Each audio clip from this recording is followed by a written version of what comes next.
बिस्मिल्लाहिर्रहमानिर्रहीम। आज का हमारा टॉपिक है ischaemic heart disease manifestations. Means के आज का हमारा टॉपिक है इस्कीमिक हार्ट डिजीजेस। ठीक है। What is ischemia? इस्कीमिया का मतलब क्या था कि अगर फॉर एग्जांपल ये आपकी कोई ब्लड वेसल जा रही है, ठीक है, ये इन सेल्स को सप्लाई कर रही थी फॉर एग्जांपल, ठीक है।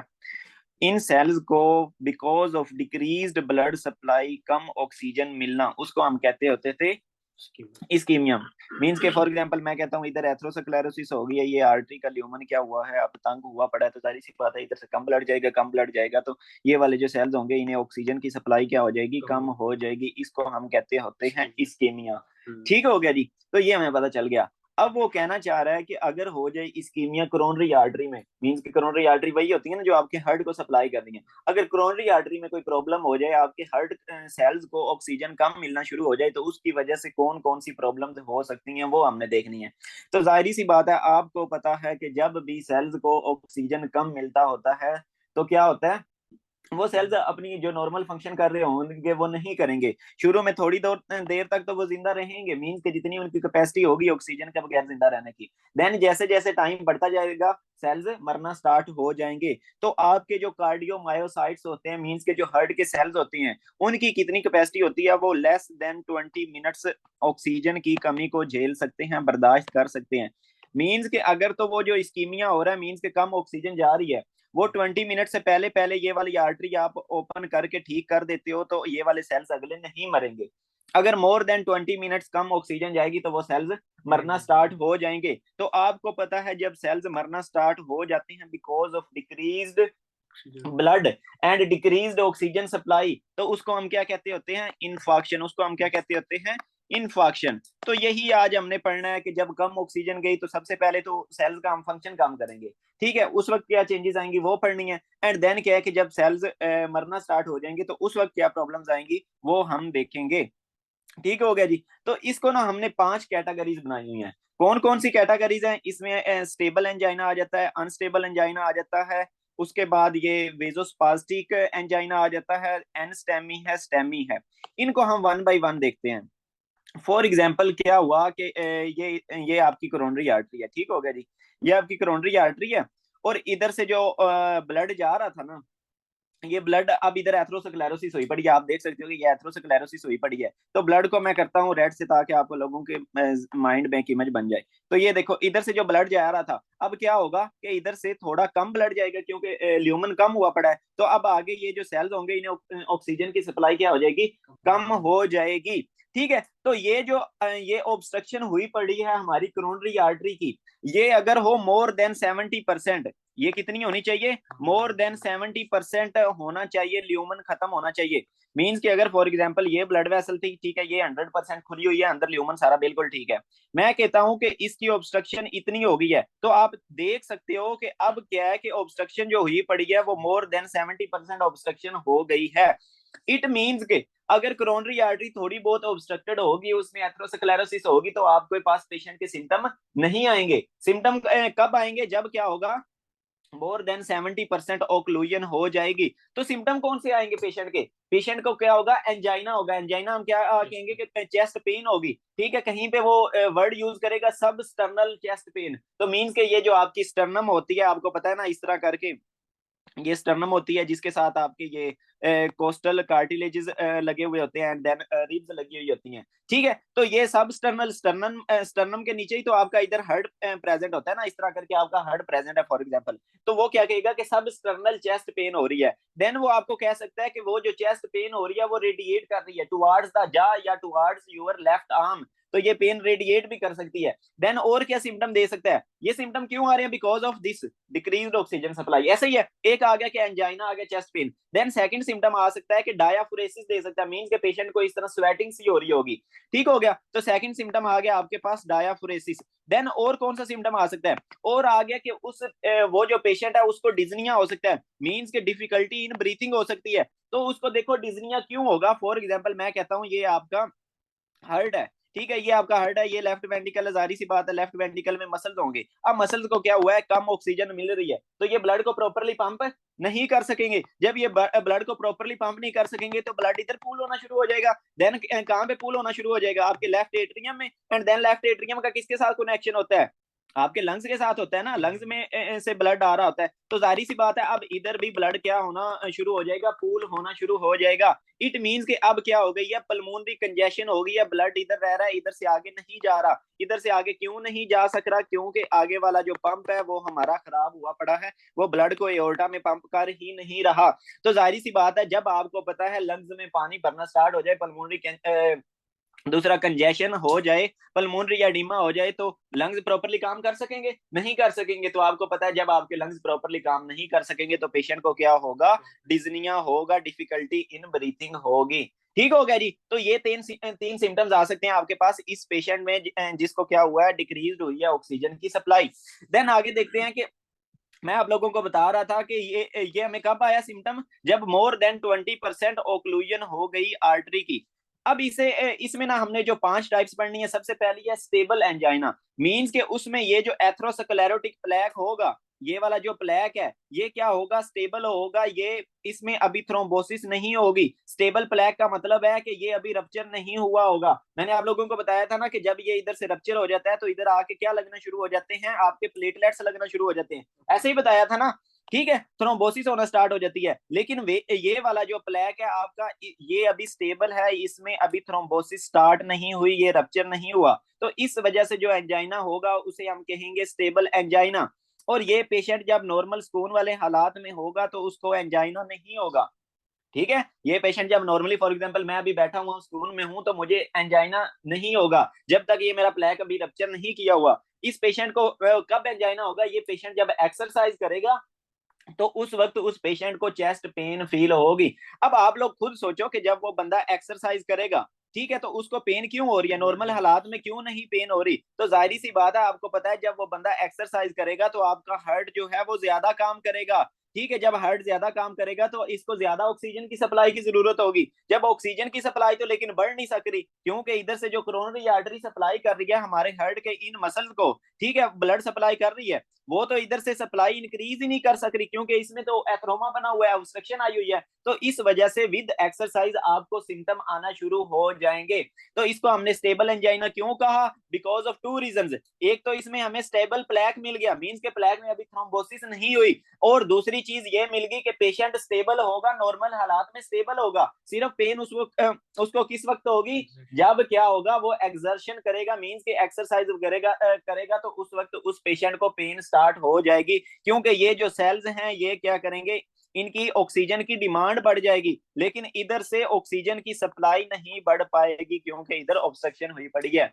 तो ये आ गया स्टेबल एंजाइना का, ये आ गया हमारे पास जनाब स्टेबल एंजाइना का। देन आ गया कि इस पेशेंट में जब आपके पास इन सारे सिम्टम्स के साथ पेशेंट आ गया एंजाइना वाला, तो उसकी आप डायग्नोसिस कैसे करते होते हो? तो जब आप ईसीजी देखोगे, ईसीजी पे आपको मिल जाएगी एस टी डिप्रेशन। क्या मिल जाएंगी?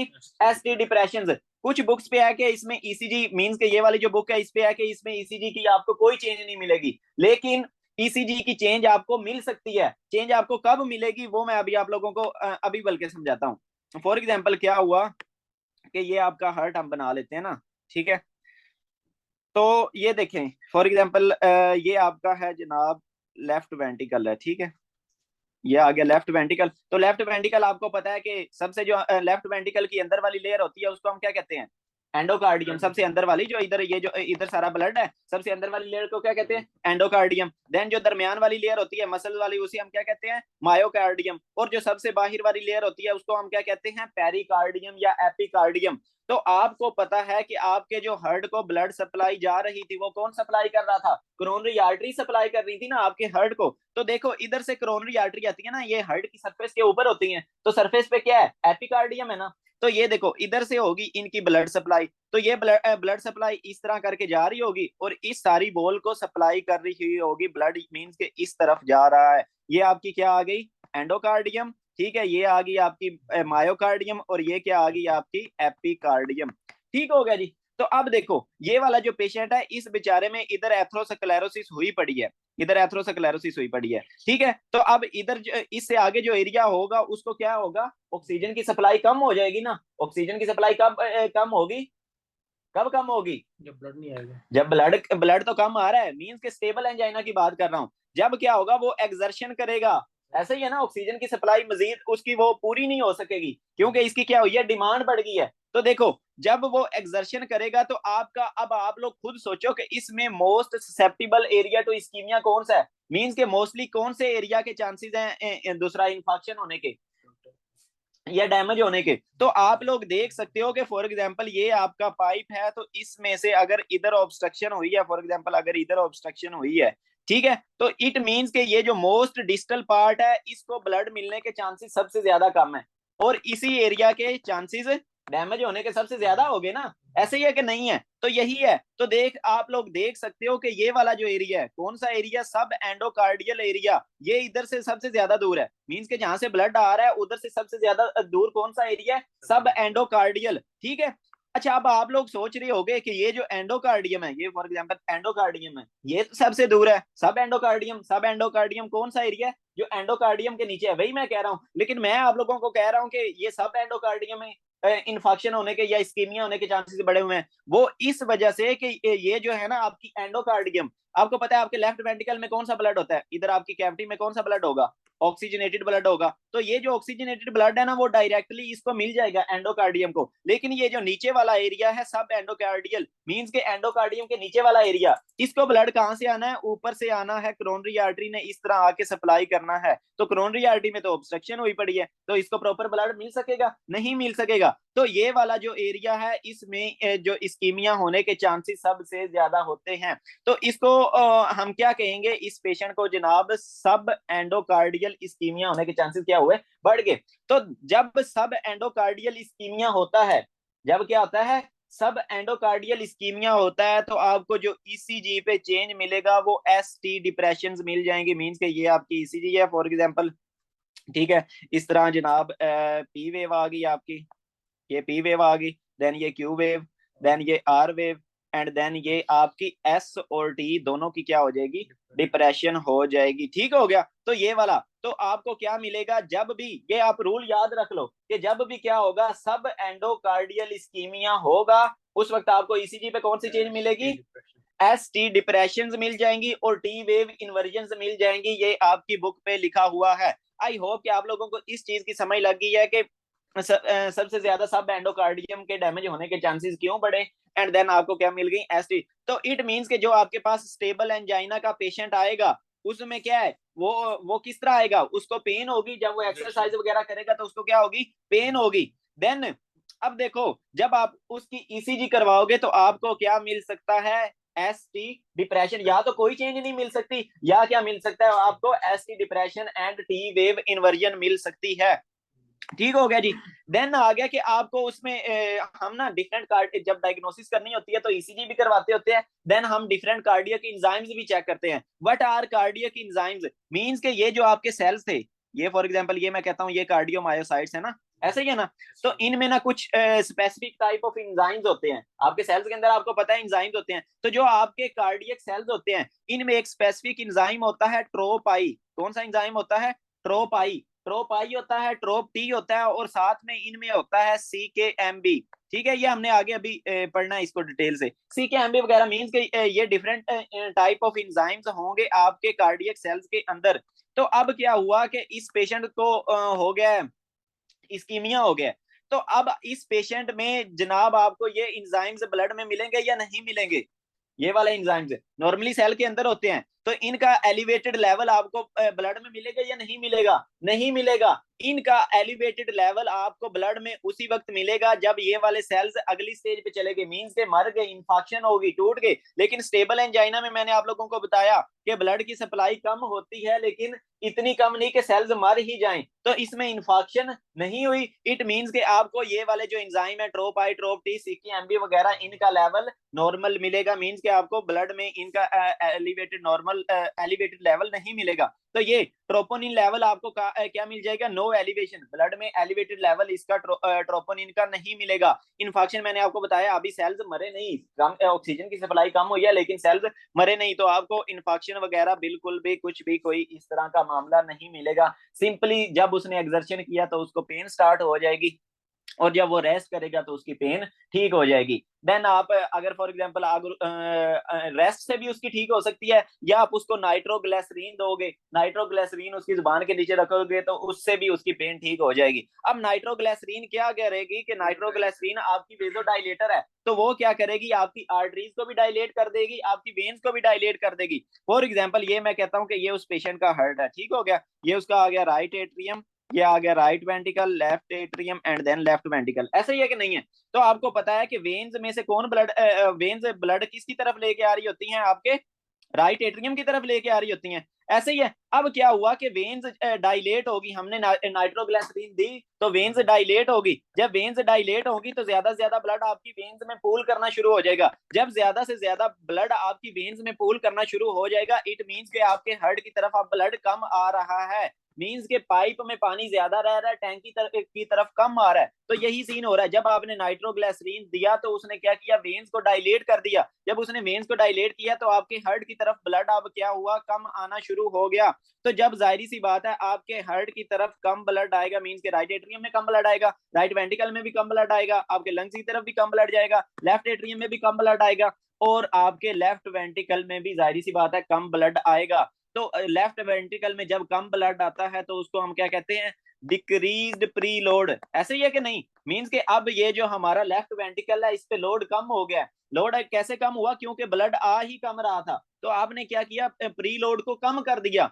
प्री लोड को जब आपने कम किया तो जारी सी बात है अब इसको अगर मोटर को पानी ज्यादा निकालना पड़े तो उसको ज्यादा जोर लगाना पड़ता है, अगर कम पानी निकालना पड़े तो कम जोर लगाना पड़ता है। तो यही आपने क्या किया, जब नाइट्रोग्लिसरीन दिया तो उसने क्या किया, प्री लोड को कम कर दिया, मींस के वेनस टर्न को कम करके, ये इधर से वेनस टर्न को कम करके उसने क्या किया, प्री लोड को कम कर दिया। जब देखो प्री लोड कम हुआ तो अब हमारे लेफ्ट वेंट्रिकल को ज्यादा जोर लगाना पड़ेगा या कम जोर लगाना पड़ेगा, कम जोर लगाना पड़ेगा। इट मींस के इसका डिक्रीज हो गया वर्क। तो आपको पता है जब इसको कम जोर लगाना पड़ेगा तो इसकी ऑक्सीजन की डिमांड भी क्या हो जाएगी, कम हो जाएगी। तो इसकी ऑक्सीजन की डिमांड कम होगी तो जाहिर सी बात है पेशेंट के सिम्टम जो उसे पेन हो रही थी वो ठीक हो जाएगी।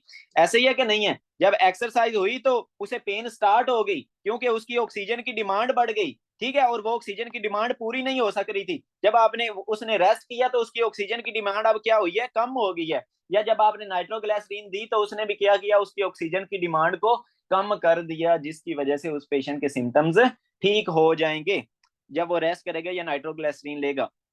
तो ये था हमारा स्टेबल एंजाइना का। देन आगे देखते हैं अनस्टेबल एंजाइना। अनस्टेबल एंजाइना का वर्ड से ही जाहिर है कि आपका जो ये प्लेक होगा ये अनस्टेबल होगा। अनस्टेबल होने का मतलब है कि ये क्या हो जाएगा, रप्चर हो जाएगा, रप्चर हो जाएगा। फॉर एग्जांपल मैं इधर इस पे क्या हो जाएगी, थ्रोम्बोसिस हो जाएगी। ये मैं इधर बना लेता हूँ। फॉर एग्जाम्पल ये आपका प्लेग था ना, अब देखो जब इधर आके ब्लड स्ट्राइक करता है तो हो सकता है ये इधर से रप्चर हो जाए। तो जब ये रप्चर होगा तो जब ये रप्चर होगा तो इसका नीचे वाला जो कोलेजन वगैरह है वो हमारे ब्लड को एक्सपोज होगा, ठीक है। जब इसका नीचे वाला कोलेजन वगैरह सब एंडोथीलियल कोलेजन, इसका मैं कह सकता हूँ सब एंडोथीलियल कोलेजन, एंडोथीलियम के नीचे है ना, ये इधर क्या होते हैं, एंडोथीलियल सेल्स होते हैं। तो इनके नीचे जो कोलेजन होगा वो अब हमारे ब्लड को एक्सपोज हो गया। तो जब इसका सब एंडोथीलियल कोलेजन हमारे ब्लड को एक्सपोज होगा तो देन आपको पता है कि आपके प्लेटलेट्स के लिए वो एज अ मैग्नेट एक्ट करता है, मींस के उनको अपने साथ चिमोड़ लेता है। तो जब इधर प्लेटलेट्स क्या करना शुरू हो जाएंगे, एग्रीगेट करना शुरू कर देंगे इस वाली जगह पे। तो प्लेटलेट्स के एग्रीगेट करने को हम कहते होते हैं प्लेटलेट एग्रीगेशन, या हम इसके लिए दूसरा वर्ड देन इधर आके फाइब्रिन वगैरह भी डिपॉजिट होना शुरू हो जाएगी। तो इसको मैं कह सकता हूं कि ये क्या हो रही है, थ्रोम्बोसिस हो रही है। तो इस पेशेंट में क्या हो जाएगी, देन थ्रोम्बोसिस हो गई। थ्रोम्बोसिस क्यों हुई, क्योंकि आपका प्लेग रप्चर किया, ठीक है। ये जो आपका एथ्रोस्क्लेरोटिक प्लेग था ये रप्चर हो गया, जिसकी वजह से क्या हुई, थ्रोम्बोसिस हो गई। तो अब आप देख सकते हो कि इसका जो ल्यूमन था वो मजीद कम हो गया, लेकिन पूरा नहीं बंद हुआ। ये आप देख सकते हो कि इस पेशेंट का ल्यूमन अब क्या हुआ है, मजीद कम हो गया। तो जब ल्यूमन इसका मजीद कम होगा तो जाहिर सी बात है इधर ऑक्सीजन की सप्लाई बढ़ जाएगी या मजीद कम हो जाएगी। तो ये वाले जो सेल्स हैं इनको ऑक्सीजन अब मजीद कम मिलना शुरू हो जाएगी। तो ये पेशेंट जब नॉर्मल कंडीशन में भी होगा तो इसके सेल्स को ऑक्सीजन कम मिल रही होगी। जब इसके सेल्स को ऑक्सीजन कम मिलेगी तो जाहिर सी बात है ये वाले सेल्स आपको पेन स्टार्ट हो जाएगी। तो पेशेंट जब नॉर्मल हालात में भी होगा, सुकून से घर में बैठा हुआ भी होगा, तो उसको क्या होगी, पेन होगी। तो इसी वजह से उस पेशेंट के सिम्टम्स क्या होंगे, अनस्टेबल होंगे। तो इसको हम कहते होते हैं अनस्टेबल एंजाइना। या तो वो थोड़ी सी एक्सर्शन की, मींस के माइल्ड एक्सर्शन की, थोड़ा सा भी काम किया उसको चेस्ट पेन स्टार्ट होगी, या क्या है कि एट रेस्ट भी उसको पेन स्टार्ट हो सकती है। ठीक है, और इसमें प्लेग स्टेबल था या अनस्टेबल था? इसमें प्लेग अनस्टेबल था, प्लेग रप्चर की, या देन क्या है कि उधर थ्रोम्बोसिस हो गई। ठीक हो गया जी। देन देखते हैं कि आप फॉर एग्जांपल आपके पास इस तरह का एक पेशेंट आ गया कि वो कहता है कि मतलब मैं थोड़ा सा चलता हूँ तो मुझे सीने में दर्द स्टार्ट हो जाता है।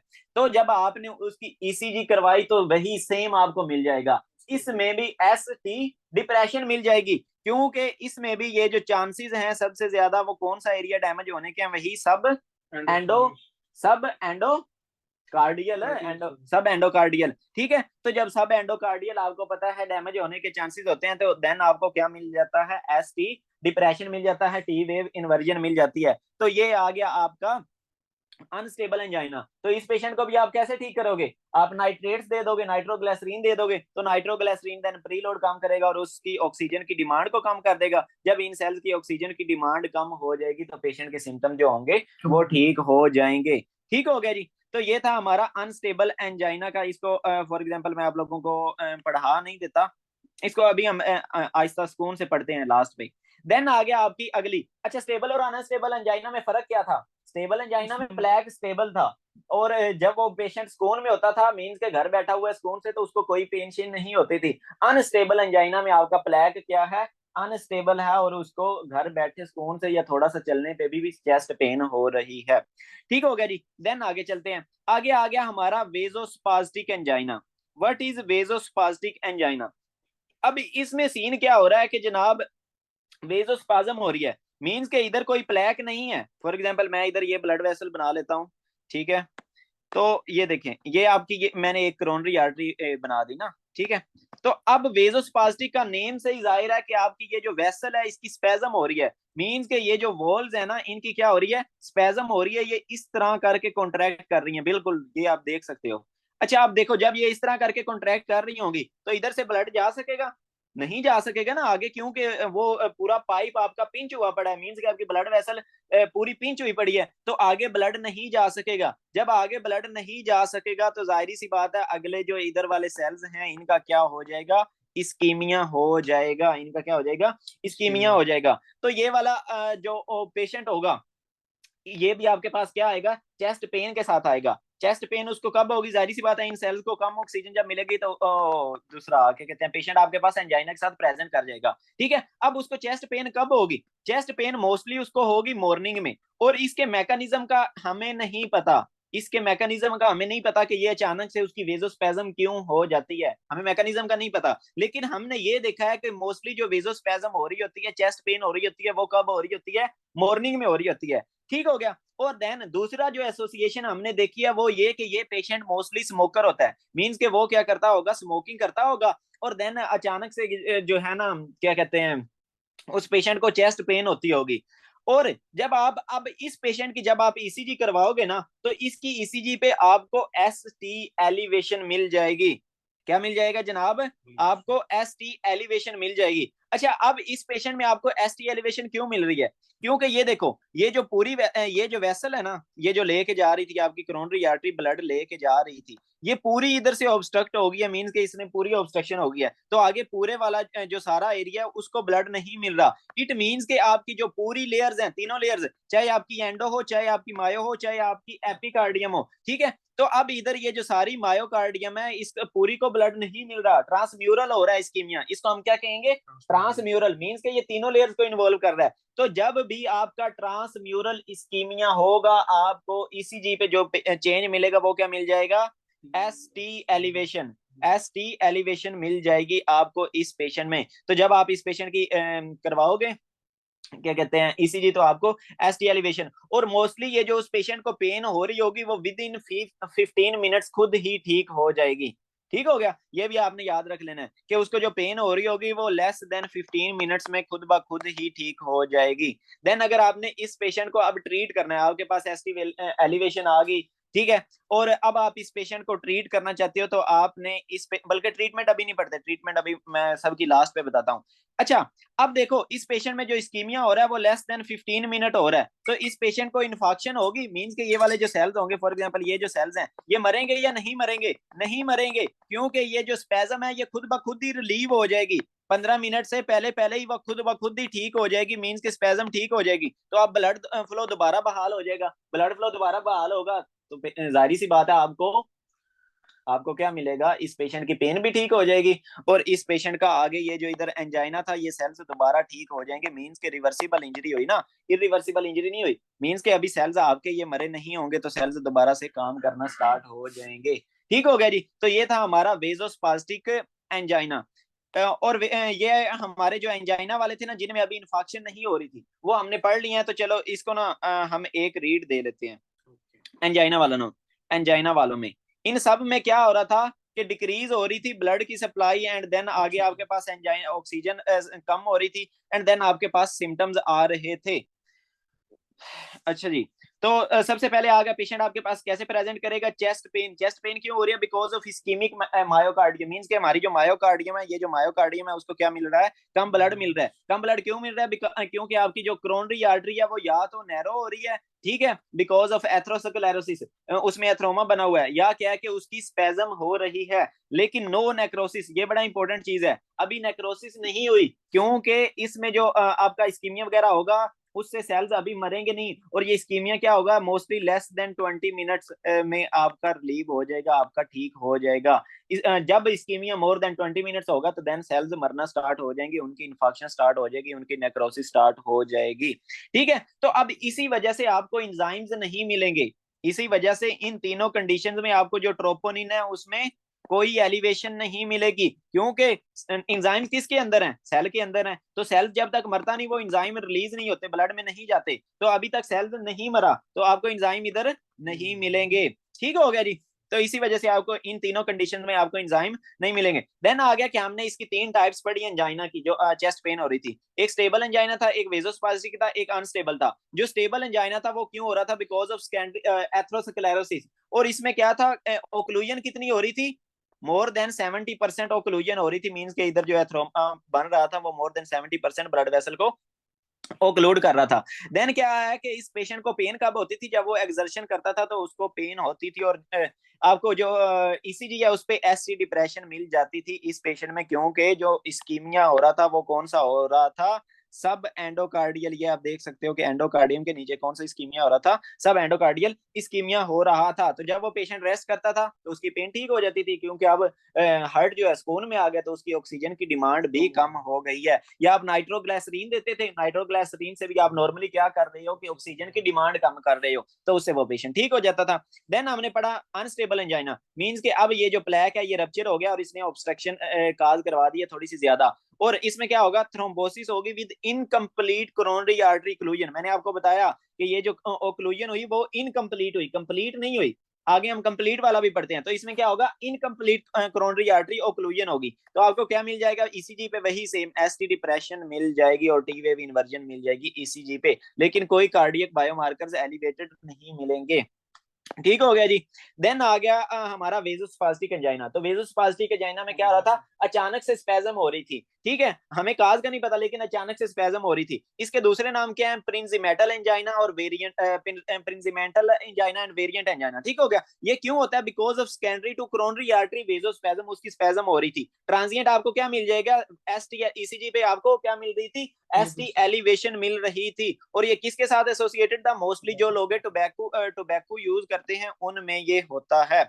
और कौन कौन से लोगों में होगा, जो लोग कोकेन यूज करते हैं उनमें भी ये हो सकता है, जो लोग अल्कोहल यूज करते हैं उनमें भी ये हो सकता है, और जो लोग ट्रिप्टेन्स यूज करते हैं, ये वो ड्रग्स हैं जो आप माइग्रेन वगैरह के लिए यूज करते हो, हेडेक वगैरह के लिए यूज करते हो। ठीक है, तो वो आपको कहेगा कि पेशेंट क्या करता है, एक स्मोकर है, ठीक है, उसकी तकरीबन 40 साल एज है, ठीक है, और उसने ना क्या किया कि जनाब अल्कोहल पी ली। जब उसने अल्कोहल पीना तो अचानक से उसको सब स्टर्नल चेस्ट पेन स्टार्ट हो गई, और जो कि 15 मिनट के अंदर अंदर खुद ब खुद ही ठीक हो गई। और जब मैंने उसकी ईसीजी पेन के दौरान की तो मुझे क्या मिल गई, एसटी एलिवेशन मिल गई। तो आपका डायरेक्ट जेन अब कहाँ पे जाना चाहिए, वेजोस्पास्टिक एंजाइना की तरफ जाना चाहिए।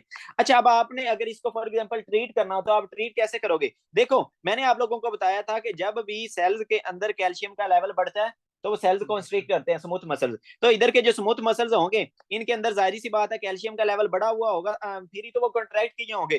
तो आप अगर क्या करो कि इधर जो चैनल है उसको ब्लॉक कर दो जिसके जरिए कैल्शियम आ रहा है, तो ये ना अंदर कैल्शियम आएगा, ना डोला उसी ना रोला उसी। तो मीन्स के ये देखें, ये आपका जनाब ना कैल्शियम अंदर आ रहा है और ना क्या होगी, कॉन्ट्रैक्शन होगी। जब ना कॉन्ट्रैक्शन होगी तो इट मीन्स कि आप क्या दे सकते हो पेशेंट को, कैल्शियम चैनल ब्लोकर्स दे सकते हो, कैल्शियम चैनल ब्लोकर्स दे सकते हो। देन वही नाइट्रेट्स दे सकते हो, मीन्स कि आप ऑक्सीजन की सप्लाई कम कर रहे हो, ओ सॉरी ऑक्सीजन की डिमांड कम कर रहे हो। या आप क्या है कि आप वेसल्स को बेसिकली नाइट्रेट्स दे के भी, नाइट्रेट्स क्या करते हैं, डायलेट करते हैं ना, तो ये जो स्पेजम हुई पड़ी है उसको नाइट्रेट्स भी रिलीव कर सकती हैं। देन आपने पेशेंट को कहना है कि स्मोकिंग सीजेशन मीन्स कि स्मोकिंग, स्मोक करना छोड़ दे, क्योंकि हमें पता नहीं कि स्मोकिंग कैसे कर रही है, लेकिन ये हमने देखा है कि जो स्मोकर्स होते हैं उनमें प्रिंजिमेटल इंजाइना के चांसेस ज्यादा होते हैं। तो इस तरह आप उस पेशेंट को ट्रीट कर सकते हो, कर सकते हो। इन सब का खुलासा यही था ट्रीटमेंट का, कि आप इनको सिंपली या तो रेस्ट करवाओगे या उनको क्या